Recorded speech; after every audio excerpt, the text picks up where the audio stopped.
Non riesce proprio a vincere il Santa Croce fra le mura amiche, questa volta a passare sul green del Kennedy è la Ionica, una Ionica cinica che ha sfruttato l'unico tiro nello specchio della porta per fare gol.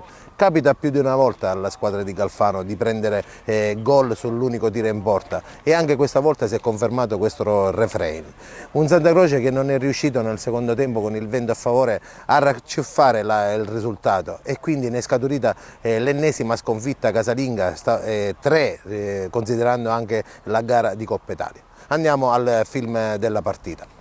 Il Santa Croce si presenta con il classico 3-4-3 di Galfano, con in porta Eire, sugli esterni Bellini e Prestigiacomo, i centrali Ravalli e Semeraro, a centrocampo Diara, Bello e Generoso, in attacco Camarà, Bruno Gomes e Delton.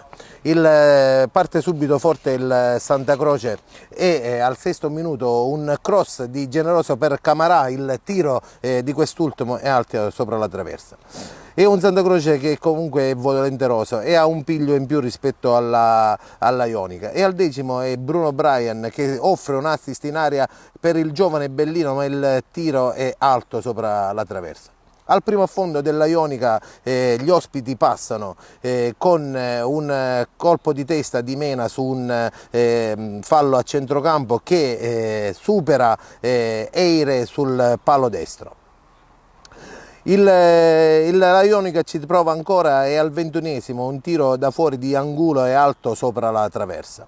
Al 24° è il Santa Croce con una punizione di Generoso per Ravalli, ma il capitano in offside. Al 31° un tiro di Bello dai 20 metri alto sopra la traversa.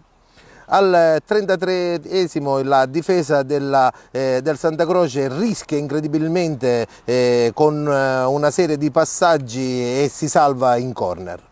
Ancora al 37° lo stesso errore si ripete nella difesa del Santa Croce, ma ancora corner per lo Ionica. Si passa alla ripresa con il Santa Croce a favore di Vento con una punizione di Diara al 2° minuto debole e centrale.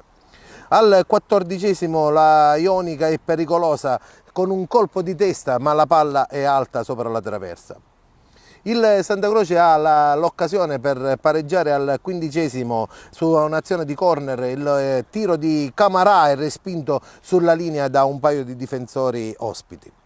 Al 28° da un fallo laterale Camarà si lancia in aria, il tiro è parato con la faccia dal portiere Pontè.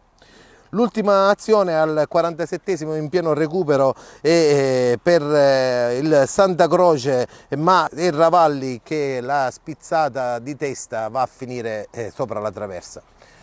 Al triplice fischio finale si concretizza la seconda sconfitta interna per il Santa Croce e la seconda sconfitta in campionato.